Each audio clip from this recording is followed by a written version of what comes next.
Magandang araw sa inyong lahat. Ang Komisyon ng Kultura at Sining ng Pilipinas or National Commission for Culture and the Arts ay nag-oorganisa ng mga aktibidad at kaganapan upang ipagdiwang ang buwan ng sining sa bansa or National Arts Month. Gaya ng nakasaad sa Presidential Proclamation 683 na pinirmahan noong 1991. Ang temang ani ng sining Bayang Malikhain ngayong taon ay naglalatag ng ideya na ang sagana at mabungang ani ng isang kreatibong bansang Pilipino ay nagmumula sa kolektibong imahinasyon ng sangkatauhan, hindi lamang mula sa individual na ambisyon.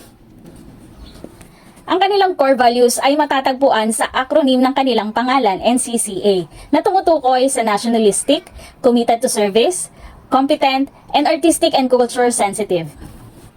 Kabilang sa sining ay ang dramatic arts, literary arts, cinema, dance, visual arts, architecture and allied arts, at music.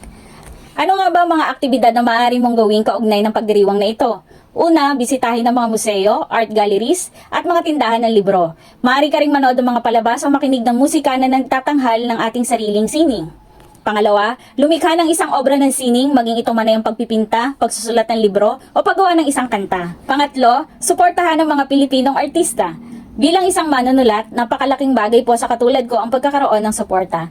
Maraming talentadong manunulat ang ating bansa. Suportahan po natin silang lahat. Ang pag-unlad namin ay pag-unlad din ng ating sariling sining.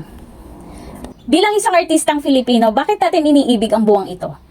Una, ito ay nagtataguyod ng talento sa sining. Ito kasi ay isang paraan upang maipakita at mabigyan ng positibong pagpahalaga ang kahusayan ng mga talentadong Filipino.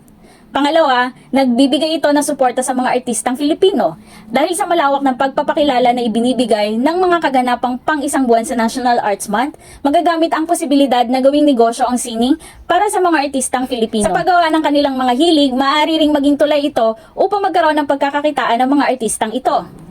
Pangatlo, ito ay nagtataguyod ng pagpapahalaga sa ating kultura.